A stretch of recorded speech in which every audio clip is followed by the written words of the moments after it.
IMF agrees to $50 billion deal to help Argentina's economy. File. In this May 10, 2018 file photo, International Monetary Fund (IMF) Managing Director Christine Lagarde, right, meets with Argentina's Treasury Minister Nicolas Sturjovna at the IMF in Washington.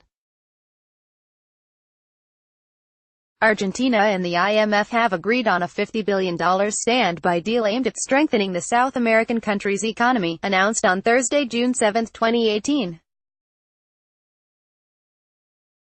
AP photo, Jacqueline Martin. File, Washington, AP.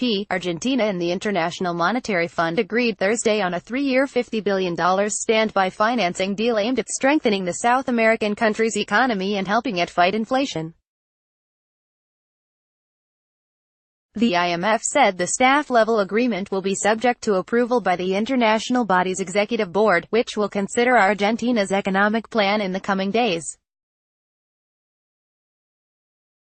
In Argentina, where many have criticized the government for turning to the IMF, Finance Minister Nicolas Sturjovna said the funds would be available after the executive board meets June 20. The package includes an immediate withdrawal of 30%, or $15 billion, and then we will see, he said at a news conference. Terms of the arrangement include the goals of reducing the Argentine government's budget deficit by 2020 and of bringing down inflation to 17% by 2019, 13% by 2020 and 9% by 2021, Sturjovna said. Argentina's consumer prices have been rising an estimated 25% a year, one of the world's highest inflation rates.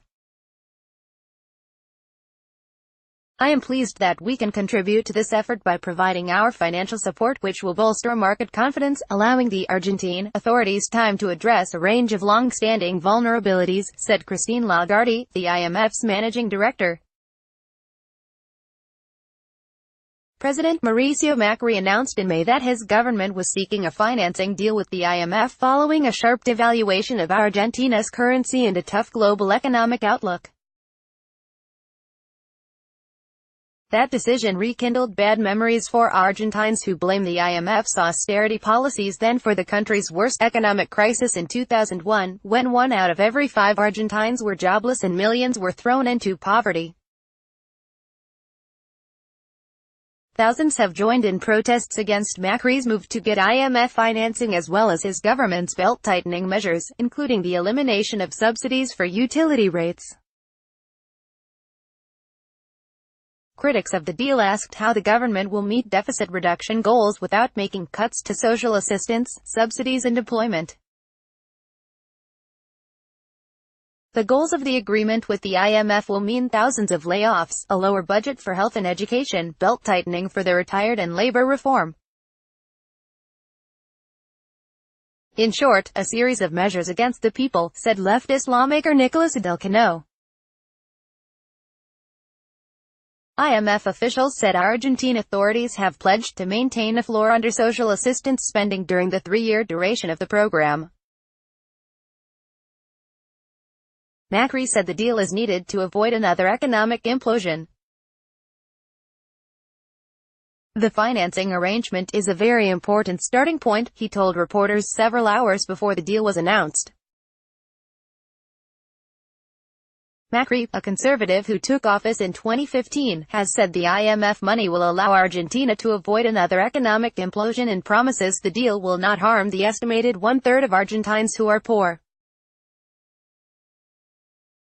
The IMF forecasts that economic growth in Argentina will slow from last year's 2.9% to only 2% this year due to a drought that hurt agriculture production and the government's efforts to rein in inflation.